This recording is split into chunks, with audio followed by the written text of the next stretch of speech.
Lagi mo bang naririnig ang, ha? 65 ka na? Akala ko nasa 50s ka lang. O kaya naman, kahit kaedad mo ang iba, parang ikaw lang ang hindi tinamaan ng panahon. Kapatid, hindi yan tsamba. May mga malinaw na dahilan kung bakit ang ibang tao ay mukhang mas bata kaysa sa tunay nilang edad.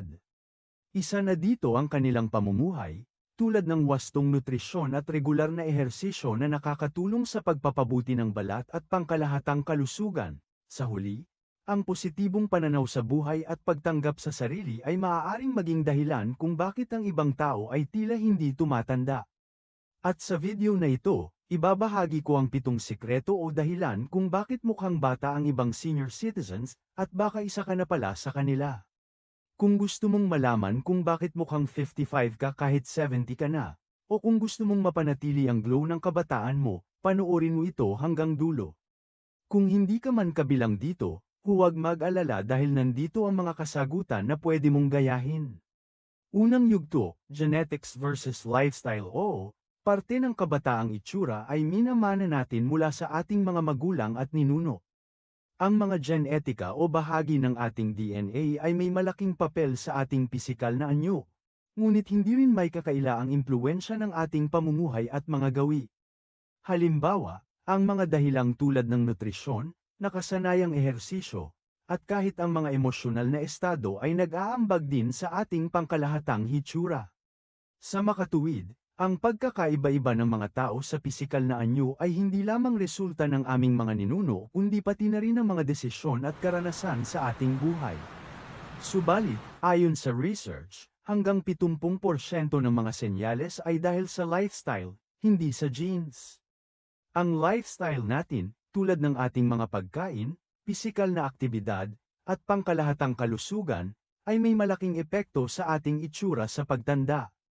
Ipinapakita ng mga pag-aaral na ang mas malusog na mga gawi, tulad ng pagtutok sa balanced diet, regular na pag-eehersisyo, at sapat na pahinga, ay makapagpapabagal sa mga senyales ng pagtanda. Samantalang ang mga hindi magandang gawi, tulad ng labis na pag-inom ng alak, paninigarilyo, at kakulangan sa tulog, ay nagdadala sa mas mabilis na paglitaw ng mga ito. Bukod dito, ang stress management at ang pagkakaroon ng positibong pananaw ay mahalaga rin sa pagpapabuti ng ating overall na kalusugan at hitsura. Kaya ang tanong, meron ka ba sa mga senyales na ito? Ano ang iyong naranasan at paano ito nakaapekto sa iyong pang-araw-araw na buhay? Bago tayo magpatuloy, munting hiling lang kaibigan, paki-like at mag-subscribe ka na sa channel ko upang updated ka sa mga bagong uploads. Pangalawang yugto, 7 dahilan kung bakit mas bata ang itsura mo. Una, hindi ka naninigarilyo. Ang paninigarilyo ay nagpapabilis ng mga kulubat, nagpapaitim ng ngipin, at pagkatuyo ng balat, kaya't ito ay hadlang sa pagkamit ng isang mas batang itsura. Ayon sa mga studies, ang mga non-smokers ay may 10 taon na mas batang itsura kumpara sa mga naninigarilyo. Nagdudulot din ito ng mababang sirkulasyon ng dugo, na nagiging sanhi ng mas kaunting nourishment sa balat, kaya nagiging dull at lifeless ito.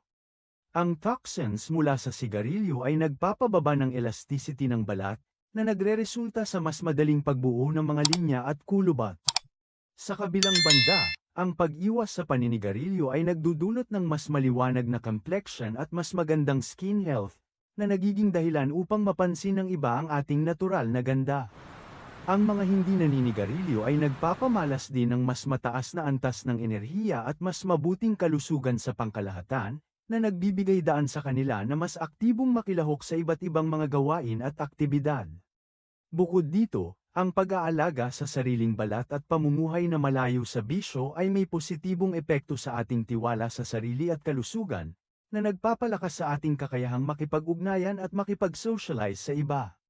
Ito ay hindi lamang nakakaapekto sa ating panlabas na anyo kundi pati na rin sa ating mental at emosyonal na kalagayan, kung kaya't mahalagang isaalang-alang ang mga benepisyong hatid ng pagpili ng mas malusog na pamumuhay.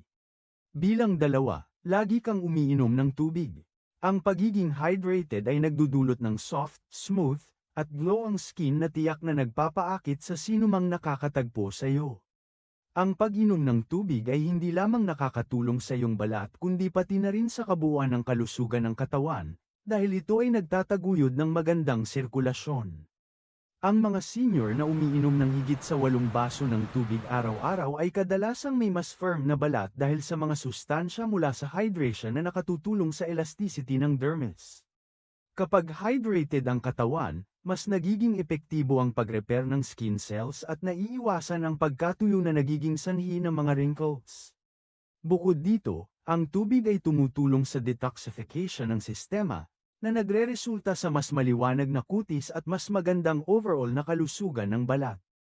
Ang regular na pag-inom ng sapat na tubig ay hindi lamang nakakatulong sa pagbuo ng mga bagong cell, kundi nakakaapekto rin sa elasticity ng balat, na nagiging sanhi ng mas smooth na texture. Sa kabuuan, ang simpleng hakbang na ito ay nag-aambag sa mas youthful na itsura at mas malusog na pamumuhay, at dapat isama bilang bahagi ng pang-araw-araw na routine para sa optimal na kalusugan at kagandahan.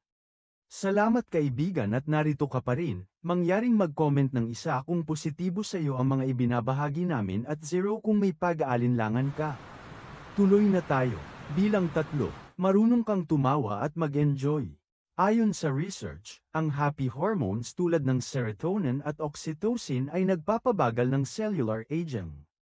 Ang mga taong may good humor at positive outlook ay mas konti ang wrinkles at mas kaaya-aya ang aura. Bukod dito, sila rin ay mas maligaya at mas matagumpay sa kanilang mga relasyon. Ang pagtawa at pag-enjoy sa mga simpleng bagay sa buhay ay hindi lamang nakapagpapasaya sa isip kundi pati na rin sa katawan, na nagreresulta sa mas mataas na kalidad ng buhay. Sa bawat tawa, naiiwasan ang stress at pagkabahala, na nagiging dahilan upang magkaroon ng mas malusog na puso at isip. Sa makatuwid, mahalagang isama ang saya at tawanan sa ating pang-araw-araw na pamumuhay upang makamit ang kabuuang kalusugan at kasiyahan. Ang mga positibong damdamin na dulot ng saya at tawanan ay hindi lamang nagpapagaan ng ating isip kundi nakakatulong din sa pagpapalakas ng ating immune system at pangkalahatang kalusugan. Sa pamamagitan ng mga ito, nagiging mas magaan ang mga hamon ng buhay, at nagkakaroon tayo ng mas malalim na koneksyon sa ating mga mahal sa buhay, na nagreresulta sa mas masaya at makulay na pamumuhay. Bilang 4, pinapangalagaan mo ang iyong balat. Hindi ka basta-basta nagpapaaraw ng walang proteksyon. Gumagamit ka ng moisturizer o aloe vera, iwas sa matatapang na sabon, at sinisigurong maayos ang iyong hydration sa loob ng katawan. Resulta: glass skin kahit 70 ka na. Ang mga ganitong hakbang ay hindi lamang nagpoprotekta sa iyong balat mula sa mapanganib na ultraviolet rays, kundi nakatutulong din sa pagbuo ng collagen at elastin na mahalaga para sa youthful glow. Sa pamamagitan ng tamang pangangalaga, napananatili mong malambot at makinis ang iyong balat, habang umaabot sa mga susunod na dekada ng may kumpiyansa at ganda. Bukod dito, ang regular na pag-exfoliate at paggamit ng mga produktong may antioxidant ay maaari ring magdagdag ng proteksyon, tumutulong sa pag-update ng balat, at nag-aalis ng mga patay na selula, na nagiging daan sa isang mas maliwanag at mas bata na hitsura. Bilang 5, aktibo ka pa rin. Walking, gardening, or light stretching, lahat ito ay nagpapaganda ng blood circulation at oxygen sa balat, na nagreresulta sa mas maliwanag at mas masiglang hitsura. Ang regular na ehersisyo ay hindi lamang nakakatulong sa pagkakaroon ng firm muscles at youthful posture, kundi nagdadala rin ng maraming benepisyo sa ating pangkalahatang kalusugan. Sa bawat hakbang na iyong gagawin, pinapalakas mo ang iyong puso at katawan, habang pinapabuti ang iyong mood at mental clarity. Sa katunayan, ang mga simpleng aktibidad na ito ay nakakatulong sa pagpigil ng iba't ibang sakit, nagpapataas ng energy levels, at nag-aambag sa pagkakaroon ng mas magandang pagtulog. Ang ehersisyo ay nagdudulot ng firm muscles, youthful posture, at glowing skin, kaya naman mahalaga ang pagiging aktibo sa ating araw-araw na buhay upang mapanatili ang ating kagandahan at kalakasan habang nagkakaedad, at upang maging handa sa anumang hamon na dala ng everyday life. Bilang 6, malusog ang diet mo. Hindi ka dependent sa processed food. Mahilig ka sa gulay, prutas, at natural na pagkain, na nagbibigay ng mga kinakailangang sustansya para sa iyong katawan. Ang pagkakaroon ng iba't ibang kulay na prutas at gulay sa iyong plato ay hindi lamang mas masarap, kundi nagbibigay rin ng mga natural na antioxidants na nagtutulungan upang mapanatili ang iyong kalusugan. Antioxidants tulad ng vitamin C at E ay nagpapanatili ng elasticity ng balat at malinaw na mata, na mahalaga sa iyong pangkalahatang hitsura at kalooban. Bukod dito, ang pagkain ng mga whole foods ay tumutulong sa pag-iwas sa mga chronic diseases at nag-aambag sa mas mataas na lebel ng enerhiya. Ang mga natural na pagkain ay mas madalas na puno ng fiber na nakakatulong sa maayos na pagtunaw, at nagbibigay din ng mga minerals at vitamins na kinakailangan ng katawan para sa optimal na pag-anda. Sa pagkain ng mga sariwa at hindi na prosesong mga pagkain, nagiging mas masaya at mas malusog ang iyong pang-araw-araw na buhay. Bilang 7, wala kang toxic mindset. Hindi ka palaaway, hindi ka laging galit, hindi ka punong-puno ng stress. Ang mapayapang isipan ay nagdudulot ng mas batang itsura. Kapag relax ka ay mas banayad, mas kalmado, mas bata sa itsura. Kapag ang isipan mo ay maayos at malayo sa takot at alalahanin, mas madali itong nakikita sa iyong panlabas na anyo. Ang mga ngiti ay mas natural, at kahit ang mga mata mo ay sumasalamin ng kalmado at positibong pananaw sa buhay. Ito ay hindi lamang tungkol sa iyong pisikal na kaanyuan, kundi pati na rin sa kung paano mo hinaharap ang mga hamon sa buhay.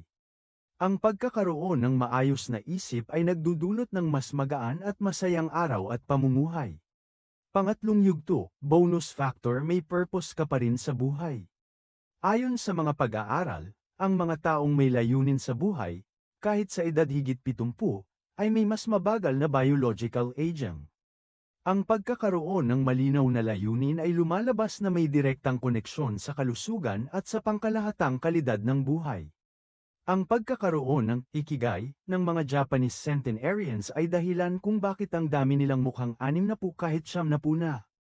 Ang ikigai ay nag-uugnay sa mga tao sa kanilang mga passions at mga dahilan kung bakit sila bumabangon sa umaga, na nagpapalakas sa kanilang mental na katatagan at positibong pananaw sa buhay. Makikita sa mga pag-aaral na ang mga taong may layunin ay hindi lamang may mas mataas na antas ng kasiyahan, kundi madalas din silang nagiging inspirasyon sa kanilang komunidad, na nagbibigay ng pag-asa at suporta sa isa't isa sa kanilang pagtanda.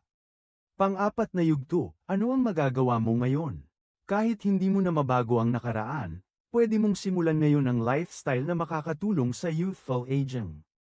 Uminom ng mas maraming tubig araw-araw upang mapanatili ang tamang antas ng hydration sa iyong katawan at suportahan ang iyong pangkalahatang kalusugan. Maglakad-lakad araw-araw, kahit 20 minuto lamang, ito ay makatutulong upang mapanatili ang malusog na pangangatawan, pagbutihin ang daloy ng dugo, at mapawi ang stress na dulot ng mga gawain sa araw-araw. Iwasan mo ang stress at paninigarilyo, dahil ang mga ito ay parehong nagdudulot ng masamang epekto sa iyong kalusugan at kalagayan sa buhay. Sa halip na umasa sa sigarilyo upang makalimot sa mga problema, mas mabuting harapin ang iyong mga alalahanin sa isang mas positibong paraan. Subukan ang mga alternatibong pamamaraan ng pagpapahinga, tulad ng pag-eehersisyo, pagmumuni-muni, o pakikipag-usap sa mga kaibigan. Magdasal, magpatawad, at ngumiti. Isang mahalagang bahagi ng ating araw na dapat bigyan ng pansin at pahalagahan, dahil ito ay nagdadala ng kapayapaan sa ating mga puso at nag-uugnay sa atin sa iba. Ang pagdarasal ay nagbibigay sa atin ng pagkakataon na magmuni-muni at magpasalamat, habang ang pagpapatawad ay nagbubukas ng daan para sa mas malalim na relasyon sa ating kapwa. Sa kabilang banda, ang simpleng ngiti ay may kakayahang magpabago ng araw ng sinumang nakapaligid sa atin, kaya't huwag nating kalimutan ang mga gawaing ito. Mag-thank you sa bawat umagang gising ka pa. Sa bawat sinag ng araw na sumisikat, ngumiti ka at pasalamatan ang pagkakataon na muling makakita, makaramdam, at magkaroon ng pagkakataon na baguhin ang iyong araw. Kung marami sa 7 palatandaang ito ang meron ka, congrats! Malamang ay mahaba pa ang buhay mo at makikita mo pa ang mga apo ng apo mo. Kung wala pa, ngayon ang tamang oras para magsimula. E-comment mo sa baba, ilan sa 7 ito ang meron ka na? I-like mo ang video na ito kung gusto mong manatiling mukhang bata kahit anong edad mo. At huwag kalimutang mag-subscribe para sa mas marami pang natural at makataong health tips para sa ating mga senior.